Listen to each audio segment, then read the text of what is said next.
Entonces, la solución de un sistema de ecuaciones simultáneas como este, pues es un problema que puede ser trivial o que puede ser enormemente complejo. ¿De qué depende? De algunas características del sistema de ecuaciones y de la cantidad de ecuaciones que conformen el sistema, porque cuando uno tiene poquitas ecuaciones, pues lo puede resolver simple. Es decir, este tema lo debieron estudiar, o al menos en mi época se estudiaba también en el álgebra de tercero bachillerato, pues al nivel o digamos, al grado de complejidad apropiado, pero se veían allí las herramientas para resolver ecuaciones simultáneas con varias incógnitas. Casi nunca se pasaba de 3 ecuaciones con 3 incógnitas. Pero en el campo de la ingeniería ustedes se pueden encontrar con que un determinado sistema puede estar caracterizado por 50 ecuaciones y entonces resolver un sistema de 50 por 50 ya es un reto computacional que puede tener cierta significancia. Antes de abordar las distintas o las estrategias conocidas para esto, pues vamos a hablar un poquito de lo que es la notación matricial, que es simplemente un repaso de conceptos que los vamos a usar. Una matriz es un arreglo de datos de forma rectangular. En el caso de los sistemas de ecuaciones simultáneas, será siempre cuadrada porque son n ecuaciones con n incógnitas. Pero en general, antes de hablar de sistemas de ecuaciones, una matriz es un arreglo de datos numéricos organizados en filas y columnas. Hay matrices columna, o que se denomina también vector columna, donde hay muchas filas, pero una sola columna. Hay matrices de fila o denominadas también vector fila, donde hay muchas columnas, pero una sola fila. Y hay matrices rectangulares, que tienen n filas y m columnas. Esta notación, pues, es universal, y los subíndices que caracterizan a cada posición dentro de la matriz están dadas por el número de la fila primero y el número de la columna, siendo las filas las disposiciones de carácter horizontal y las columnas las disposiciones de carácter vertical. Entonces quiere decir que esta que estoy señalando A11, A12, A13 hasta A1N, hasta A1M en este caso, son los M elementos de la fila número 1 de la matriz. Aquí están los M elementos de la fila número N de la matriz, mientras que si la recorro verticalmente estoy refiriéndome a columnas. Bueno, estos son términos simplemente que repasamos. Ahora, esta terminología también se usa en los lenguajes de programación cuando se utilizan esta clase de arreglos de datos para representar distintas situaciones. Operaciones básicas con matrices. Bueno, la suma de matrices es conmutativa y es asociativa, es decir, que los elementos de una matriz con los de otra se pueden sumar uno a uno para producir una tercera matriz. En ese caso, el elemento 1, 1 de la matriz A se suma con el elemento 1, 1 de la matriz B y eso produce el elemento 1, 1 de la matriz C y así sucesivamente. Por el contrario, la diferencia no es conmutativa porque la resta de la matriz A menos la matriz B no produce el mismo resultado que la resta de la matriz B menos la matriz A, como es apenas natural. Y el producto de matrices se entiende, bueno, hay dos situaciones. Multiplicar una matriz por un valor escalar, o sea, por una cantidad escalar. La matriz D, que sería el resultado de multiplicar la matriz A por el escalar G, se conforma como todos los elementos de la matriz A, cada uno de ellos multiplicados por el escalar G. G por A11, G por A12, así sucesivamente. Esa es una multiplicación simple de una matriz por una cantidad escalar, pero cuando se trata de multiplicar dos matrices, ahí sí hay que tener en cuenta una regla en particular. Porque para que dos matrices sean multiplicables, o sea, para que una matriz A se pueda multiplicar por una matriz B para producir los elementos de la matriz C, los elementos de la matriz C se calculan con esta expresión, pero se requiere que el número de columnas de la matriz A sea el mismo número de filas de la matriz B. Y la matriz resultante tendrá el número de filas de la matriz A y el número de columnas de la matriz B. Entonces, si esta condición de que el número de columnas de A sea igual al número de columnas de B para poder multiplicar A por B, si esa condición no se cumple, la multiplicación no es posible. Esa es una condición sine qua non para poder hacer un producto matricial. Esto que tenemos en esta lámina, pues es una cosa simplemente informativa, es como una especie de pseudocódigo para lo que sería el programa de computadora que hace la multiplicación de matrices cuando se le dan la matriz A, la matriz B, y ella retorna la matriz C como la suma calculada con la expresión ampliamente conocida. M, N y L son los órdenes de filas, columnas de las matrices A y B y C, como se dijo aquí en esta lámina anterior. Así, estos valores. Bueno, esto es solamente informativo.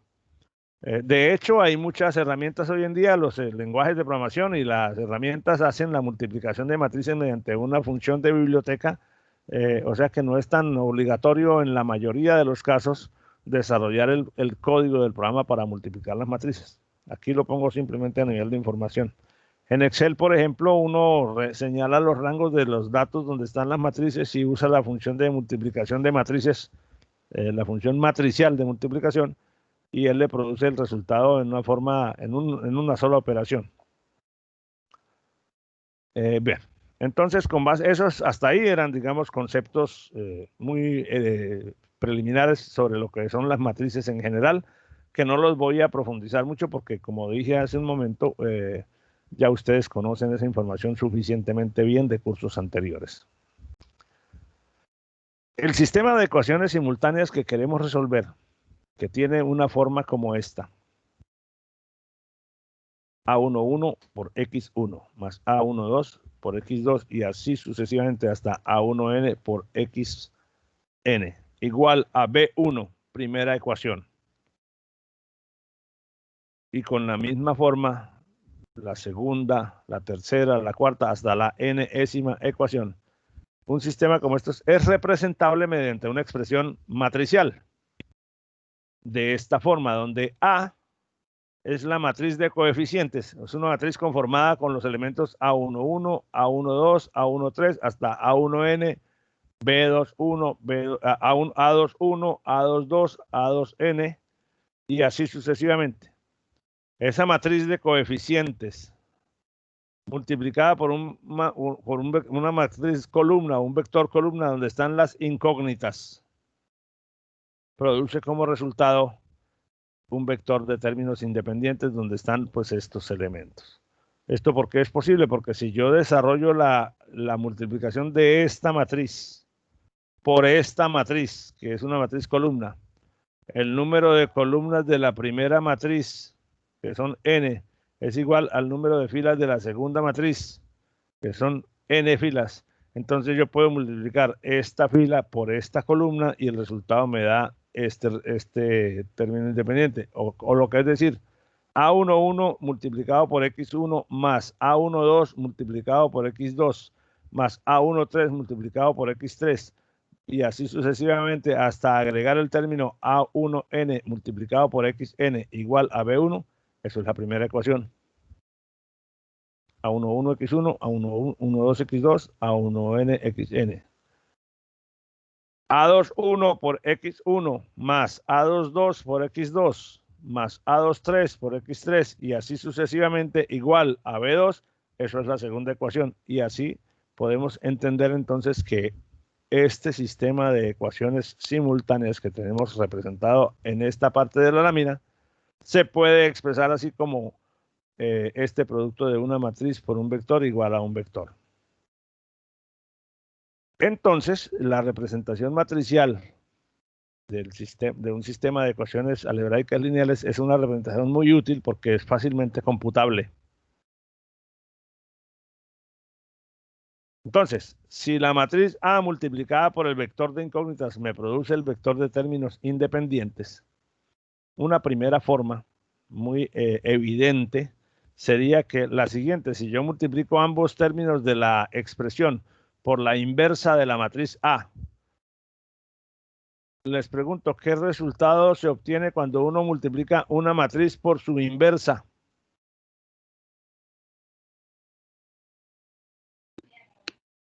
La matriz identidad. Se obtiene la matriz identidad. Perfecto, muy bien, muchas gracias, Rafael. Entonces, al hacer la multiplicación de ambos miembros de esta igualdad por la inversa de la matriz de coeficientes del sistema, voy a obtener entonces que aquí tengo la matriz identidad, o sea, 1 por el vector de términos independientes. Bueno, no es un 1, es una matriz que tiene 1 en todos los elementos de la diagonal principal y 0 en los demás. Y eso me da igual a la inversa de A multiplicada por el vector de términos independientes. O sea que tengo la solución del sistema, porque estaría diciendo que si aquí tengo la matriz identidad por el vector de términos, por el vector de incógnitas, entonces tendría 1x1 igual a lo que resulte en la primera posición de esta multiplicación. 1x2 igual a lo que resulte en la segunda fila de esta multiplicación y así sucesivamente. Siendo, obviamente, siendo a a la menos 1, lo que aparece aquí como a la menos 1, la matriz inversa de la matriz de coeficientes del sistema de ecuaciones. ¿Estamos claros hasta ahí o hay alguna duda?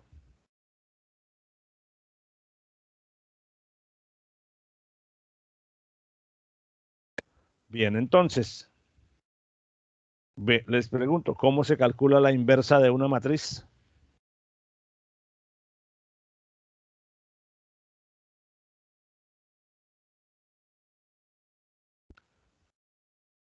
No sé si lo recuerden en este momento, pero deberían saber que al menos deberían tener una idea de cómo se calcula la inversa de una matriz.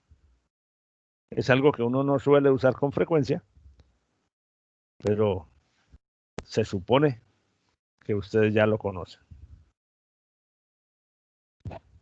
Hay varias maneras. De hecho, hay más de una. Entonces aquí viene el estrés. Investigue qué métodos conocidos existen para calcular la inversa de una matriz. Escriba el método, Profe, cada uno por de ellos. Gauss-Jordan. No. Ah, bueno, esa es una, sí, es una manera. O sea, la estrategia de Gauss-Jordan sirve, entre otras cosas, para eso. Tiene razón. Entonces, aquí les he puesto una actividad. Dime, por favor. Disculpe, por determinante también se puede. Bueno, obtener la inversa de una matriz.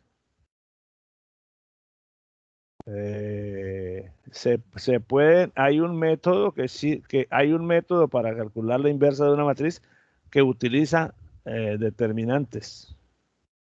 O por lo menos que utiliza el determinante de la matriz en una forma para calcular la inversa. Bien, aquí como esa es un tema ampliamente conocido, entonces por favor investiguen cuáles son los métodos más comunes para calcular la inversa de una matriz, aplíquenlo sobre esta matriz y comparen la solución obtenida. Esto que está en esta lámina está puesto en Sabio como actividad para esta semana. Es una actividad corta, relativamente trivial. Bueno, entonces, ahora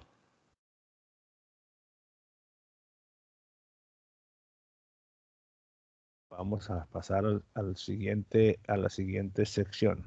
Ah, no, es esta. Vamos a ir siempre de lo más elemental a lo más abstracto. Esto que aparece en estas láminas como método gráfico, pues es una estrategia conceptual, más que práctica, una estrategia conceptual. Este es un método bastante simple que funciona para casos triviales, es elemental. Por ejemplo, si tú tienes dos ecuaciones simultáneas con dos incógnitas, como las que estamos viendo aquí, es perfectamente plausible algebraicamente hacer esta operación, con la cual de la primera ecuación despejamos la incógnita x2 y de la segunda ecuación también despejamos la incógnita x2. Por lo tanto, estas dos ecuaciones deben ser equivalentes, es decir, estas dos, mejor dicho, más que equivalentes, estas dos ecuaciones, si el sistema de ecuaciones simultáneas es consistente, estas dos ecuaciones se resuelven para el mismo valor de x2 y de x1. Obviamente, si las dos ecuaciones no tienen consistencia, puede haber múltiples soluciones, pero ese es un tema que miraremos un poco después. Si el sistema está bien condicionado, esta pues es una representación algebraica distinta, pero es el mismo sistema. ¿Qué ocurre acá? Que yo tengo aquí x2 como una ecuación de una recta, ¿verdad? Y aquí también tengo x2 como una ecuación de una recta, y es posible que esas dos rectas no sean la misma recta, pero tienen un punto en común, que es el punto de solución del sistema. Entonces, la solución para la variable x2 está en el punto donde estas dos rectas se corten en el plano cartesiano, como es evidente. Quiere decir entonces que si yo tengo, por ejemplo, estas dos ecuaciones con dos incógnitas simples, vamos a asumir la variable x1 en el eje horizontal y la otra variable en el eje vertical, la variable x2. Entonces, si yo despejo de la primera ecuación, x2 me da menos 3 medios de x1 más 9, esta sería la recta. Si despejo de la segunda ecuación, la variable x2 me da esta expresión y la grafico, y esta sería la recta. En el punto donde esas dos rectas se corten, tenemos que x2 vale 3 y que x1 vale 4. Esa es la solución del sistema. Y esa es, digamos, la trivialidad o la simplicidad del método gráfico, pero por otra parte, cuando son dos ecuaciones con dos incógnitas, pues eso siempre se puede resolver casi que trivialmente, o sea, no hay mucha diferencia. ¿Qué pasaría si fueran tres ecuaciones con tres incógnitas? ¿Cómo haríamos esto? ¿Qué resultaría ocurriendo? Si, por ejemplo, yo tengo tres ecuaciones con tres incógnitas, o sea, las incógnitas fueran x1, x2 y x3. Voy a devolverme una lámina. Al despejar x2... ¿se puede aplicar? Sí, dime. Escucho. Pues haría por determinantes, por grado, o sea, si uno tiene... Ah, ok, no, de acuerdo. Estoy hablando de qué pasaría si yo quisiera hacerlo gráficamente. Es un ejercicio puramente intelectual que estamos haciendo aquí ahorita, porque ocurre lo siguiente. Si con dos ecuaciones yo despejo para hacerlo usando el corte de las dos gráficas, despejo x2 en ambas ecuaciones, x2 me queda en función de x1. Aquí también x2 me queda en función de x1, porque son dos ecuaciones con dos incógnitas. Ahora, eso me permitió hacer esto, facilísimo. Dos rectas donde se cortan, ahí está la solución para las dos incógnitas. Habíamos dicho que x1 era la horizontal y que x2 era la vertical. Es simplemente porque yo puedo ponerlas en el otro orden si quiero. Las dos rectas me van a cambiar de orientación, pero igual se van a cortar entonces en 3 aquí y en 4 aquí.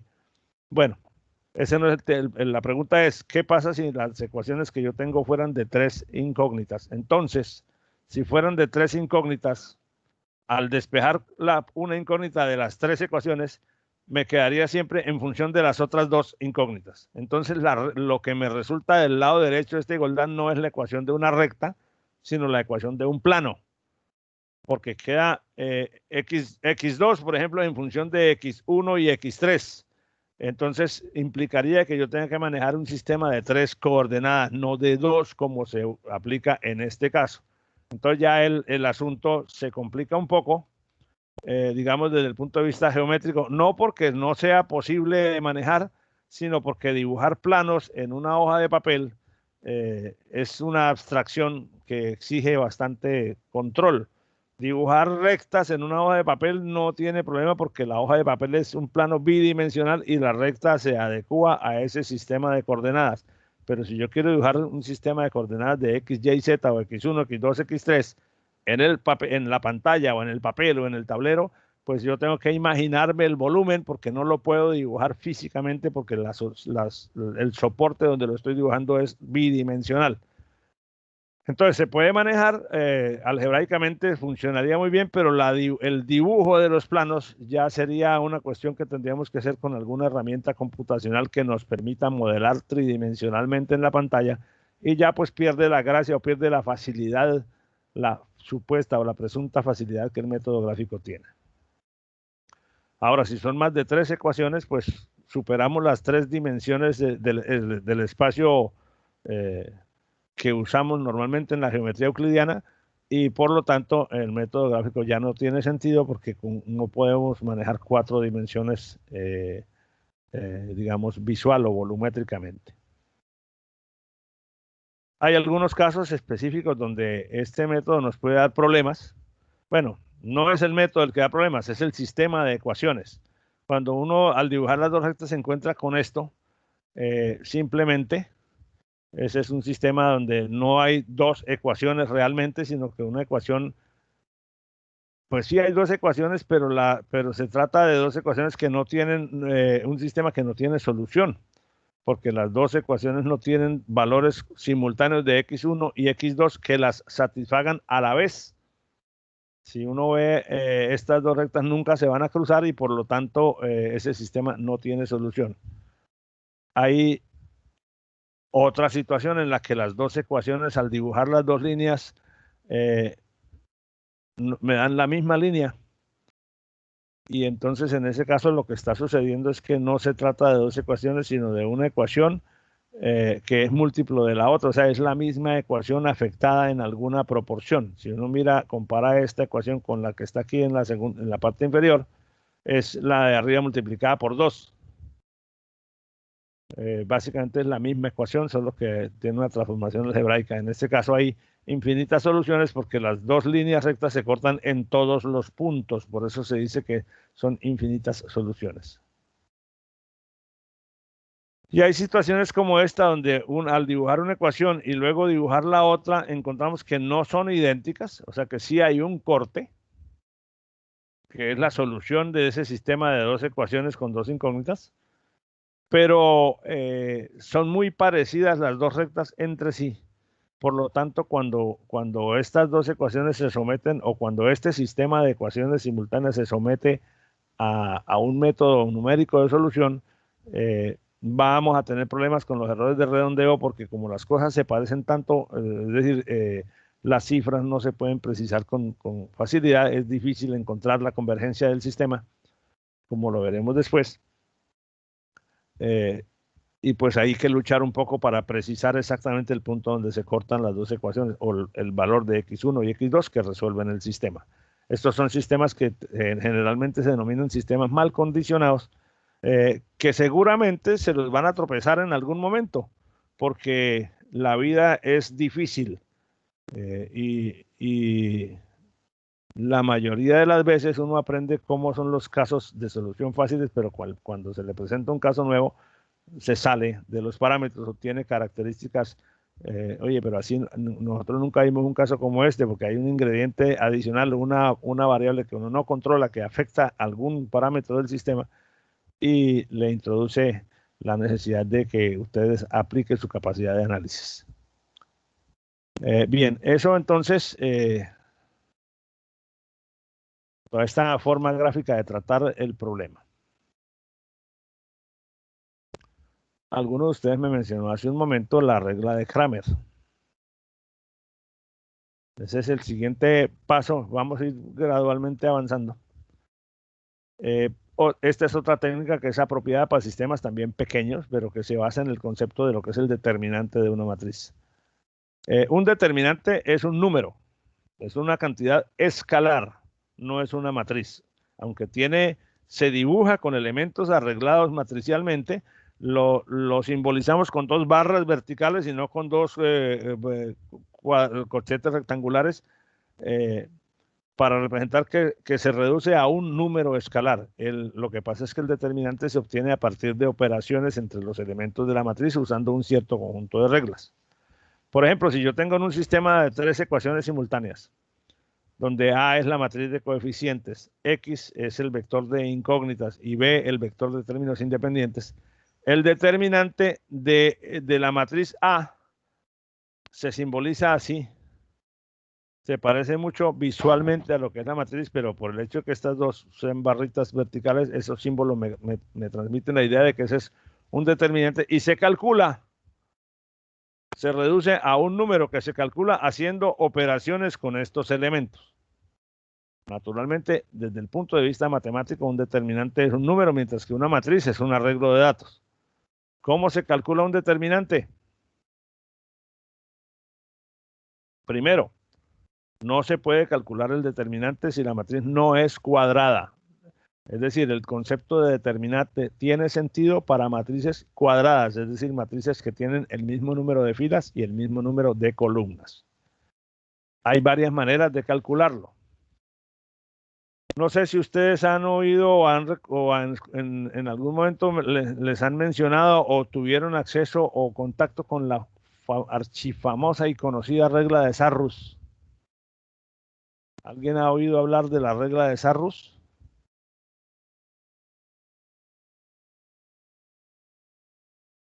Ajá.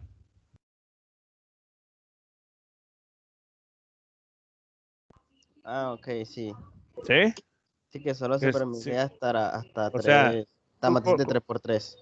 No es que solo se... Bueno, sí, en la que práctica después sí. es muy complejo, después se pone muy complejo. Es supremamente costoso computacionalmente, se gasta muchísimo tiempo y muchísimas operaciones.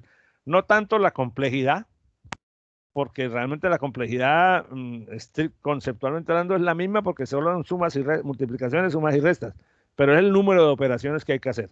Entonces, para un determinante de 3x3, la regla de Sarrus me dice, bueno, coja dos filas del determinante, la primera y la segunda, póngalas aquí abajo.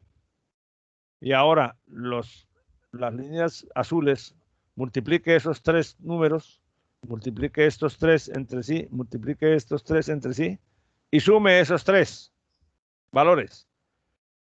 Por el lado de las líneas rojas haga lo mismo, pero esos tres valores, esos tres totales que va encontrando, los va a restar. La suma de estos tres menos la suma de estos tres me da un número que es el determinante de la matriz de la cual se extrajo, de la matriz a la cual se le está calculando el determinante. Esa es una manera de hacerlo. Se puede hacer poniendo dos filas en la parte inferior o las dos primeras columnas al lado derecho de la matriz y hacer el mismo cálculo. Bien, esa es, digamos, es una estrategia de cálculo de determinantes básica para matrices de hasta 3x3. Otra forma es el uso de los cofactores o los determinantes menores. En el caso de un sistema de segundo orden, el determinante se calcula A11 por A12 por A22 menos A12 por A21. O sea, es simplemente este por este menos este por este. En el caso de un sistema de 3x3, el mecanismo de los cofactores, o de los que también se llama el de los determinantes menores, dice que haga lo siguiente. El determinante de este determinante se puede calcular como este valor A11. O sea, se toman estos tres valores, los tres datos de la primera fila, con signos alternados, positivo, negativo, positivo. Y cada uno de ellos se multiplica por su determinante menor, que es el determinante que resulta de excluir la fila y la columna del elemento en cuestión. Por ejemplo, en este caso, para el A11, tomamos este determinante A22, A23, A32, A33. Ya sabemos que este determinante se calcula multiplicando este por este menos este por este. Ahora, el siguiente elemento que lo tomamos con signo negativo, porque ya dijimos que para esta regla se pone positivo, negativo, positivo, y así sucesivamente, dependiendo de si hay más elementos, pues se sigue haciendo. El A12 se multiplica por su determinante menor, que es este elemento por este, menos este elemento por este. Y el A13, que está aquí de tercer lugar, se multiplica por su determinante menor, que es A21 por A32 menos A22 por A31. Si fuera de 5 por 5, habría que, esta suma tendría 5 miembros como este, donde está A11, A12, A13, A14 con signo negativo y A15 con signo positivo, cada uno con su determinante menor. Obviamente, si fuera de 5 por 5, lo que hay aquí sería un determinante de 4 por 4, que implica para resolverlo calcular 4 determinantes de 3 por 3, y cada uno de esos determinantes de 3 por 3 implica 3 determinantes de 2 por 2, como estamos viendo aquí, por lo cual un determinante de 5 por 5 serían 4 por 3, 12, 5 por 4, 20, son una gran cantidad de determinantes de orden 2. Serían algo así como si aquí son, si por cada determinante de 3 por 3 son 3 de 2 por 2, serían 4 por 3, 12, por 5, 60 determinantes de 2 por 2. O sea, es una cuestión bastante extensa para hacerlo manualmente. Entonces, pero la regla de Cramer entonces me dice que si yo sé calcular los determinantes, cada incógnita de un sistema de ecuaciones simultáneas algebraicas, yo la puedo expresar como una fracción de 2 determinantes, donde el denominador es el determinante del sistema y el numerador es el determinante del sistema en el que vamos a reemplazar la columna de la incógnita por los términos independientes. Entonces, X1 sería para un sistema de 3 ecuaciones con 3 incógnitas. En la parte de arriba ponemos el determinante del sistema, pero cambiando la columna de la primera incógnita por los términos independientes, y abajo el determinante del sistema. X2 sería lo mismo, pero cambiando, cambiando la columna de la segunda incógnita por los términos independientes. Aquí quedaría, si fuera X2, aquí quedaría A1, 1, A2, 1, A3, 1, y aquí sería B1, B2, B3, y aquí A1, 3, A2, 3 y A3, 3. Lo que viene en las láminas es un ejercicio, pero entonces dado que ya son las 9:55 casi, vamos a parar allí, continuamos con este tema, lo retomamos mañana nuevamente, hacemos el ejercicio y vemos los siguientes aspectos que están allí a continuación. Bueno, no sé si hay alguna pregunta o alguna intervención de parte de ustedes. Les recuerdo entonces que quienes quieran revisar algo en las calificaciones, simplemente me envían un mensaje y acordamos un momento para hacer la revisión con cada uno en particular. Porque a gastarnos las 2 horas de la clase revisando cosas, además de que perdemos el tiempo un poco que está destinado para la clase, pues tampoco es cuestión de andar haciéndola en público lo que quizás alguno de nosotros prefiera hacer en privado. Bueno, señores, entonces por el día de hoy hemos terminado. No sé si alguien tenga algo que decir. De lo contrario, les agradezco mucho su puntualidad, su presencia y nos vemos el día de mañana. No sé si los que no estaban registrados aquí ya están. Vamos a mirar. Ah, sí, señor, este señor ya está. Aldi ya está. David Luis. Ah, David Luis no está. Gerald. Sí, llegó Gerald. Ibrahim. No vino Ibrahim hoy. Jesús Mario. Perfecto. José Daniel está.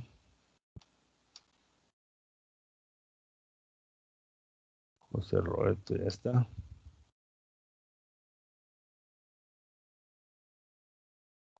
Juan José. María Carolina.